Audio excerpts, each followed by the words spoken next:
हे राजन, जब तक व्यक्ति भगवान पद्मनाभ के इस पवित्र दिन एकादशी व्रत का पालन नहीं करता तब तक वह पापी ही रहता है और उसके पूर्व जन्म के पाप उसका पीछा नहीं छोड़ते।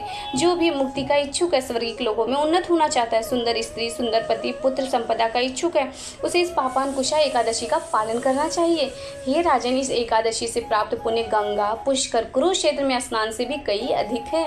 एकादशी के दिन व्रत पालन से अर्जित पुण्यों के 16वें भाग की तुलना 100 अश्वमेध यज्ञों या 100 राजसूय यज्ञों के पुण्यों से भी नहीं की जा सकती।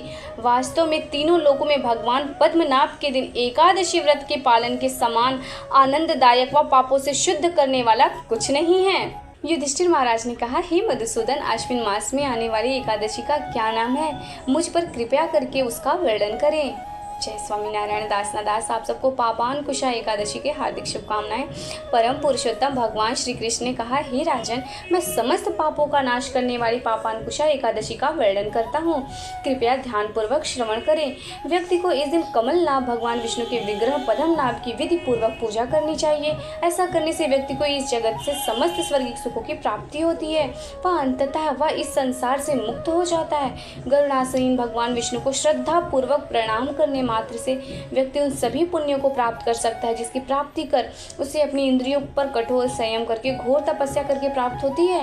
भले ही कोई व्यक्ति घृणित पाप कृत्यों में लिप्त हो, परंतु वह उसकी प्रतिक्रियाओं से भगवान विष्णु को मात्र एक बार श्रद्धा पूर्वक प्रणाम करने से ही मुक्त हो जाता है। इस पृथ्वी लोक पर भगवान विष्णु के पवित्र नामों का उच्चारण करने मात्र से उसे समस्त तीर्थों का फल प्राप्त हो सकता है, यथा राम, विष्णु, जनार्दन, कृष्ण, स्वामी नारायण, विठ्ठल। विशेषकर एकादशी पालन करने वाले ऐसे भक्त कभी यमलोक का दर्शन नहीं करना पड़ता।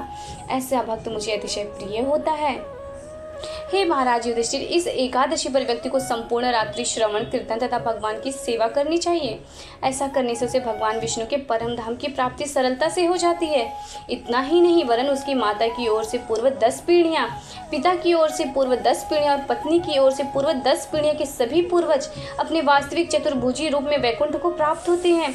वे पीताम्बर व सुंदर माला पहनकर सर्पों के शत्रु गरुड़ की पीठ पर आसीन होकर आध्यात्मिक लोक की ओर प्रस्थान करते हैं। हे नृपश्रेष्ठ, भले ही वह किसी भी आयु वर्ग का भक्त हो, पापांकुशा एकादशी व्रत का पालन करता समस्त प्रकार के पापों से मुक्त होता है और मेरे परम धाम को प्राप्त होता है। व्यक्ति का इस दिन स्वर्ण, तिल, उपजाऊ मिट्टी, गाय, अन्न, जल, छाता व एक जोड़ी जूते दान करने चाहिए। ऐसे भक्त को पापियों को दंडित करने वाले यमराज का दर्शन नहीं करना पड़ता।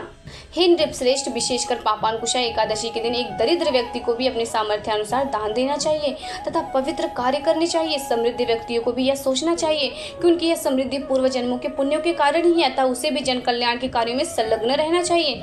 भगवान कृष्ण ने समापन करते हुए कहा, हे धर्मराज, मैंने आपसे पापांकुशा एकादशी के महात्म्य का वर्णन किया।